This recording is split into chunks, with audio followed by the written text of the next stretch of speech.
So, Mimir, seems like maybe you know Brock and Sindri. Or the Huldra brothers. Well, who doesn't? They're quite famous, or infamous, depending on your point of view. They crafted Mjolnir, you see. Thor's hammer, the Aesir's greatest murder weapon, the bane of giant kind. They made Thor's hammer? I didn't think they'd like the Aesir. Oh, I should say not. But this was long ago, and they were eager to make a name for themselves. Rather overdid it with that one, methinks.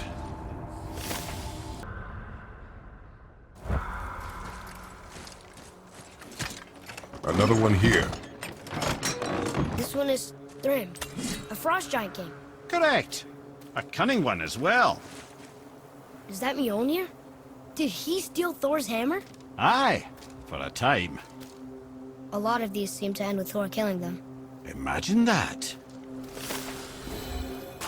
Mimir, why don't you tell us the story of the giant that stole Thor's hammer? Happily, my boy. It involves your friend Freya, too, though I don't expect it's one she'd enjoy being reminded of. The giant was called Thrym, and he proved cunning enough to make off with Mjolnir while the Thunder Lummox slept. Sadly for Thrym, he didn't always think with his brain. Though he had robbed the greatest giant killer of his greatest weapon, he offered to trade it back to the Aesir in exchange for Freya as his bride. Now, at this point, Freya was married to Odin, and Odin, frankly, would have traded her for a sufficiently strong mead, but he saw an opportunity here. Thrym's palace was in Jotunheim, and only giants know the way. By agreeing to the marriage, they'd have to escort Freya back to their realm.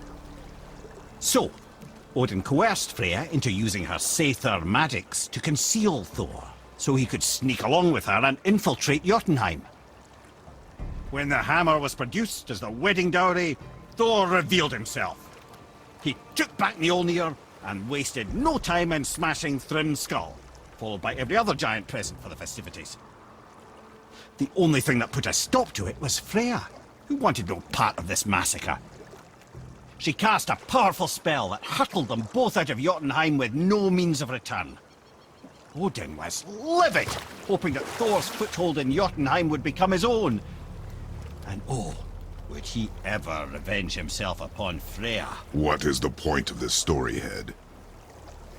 Well, for Thrym, the lesson would be to keep his priorities straight. For Freya, it's that doing good has a price. For Thor, it's that no object of power makes you what you are. And if what you are is the biggest butchering bastard in the Nine Realms, nobody can take that away from you.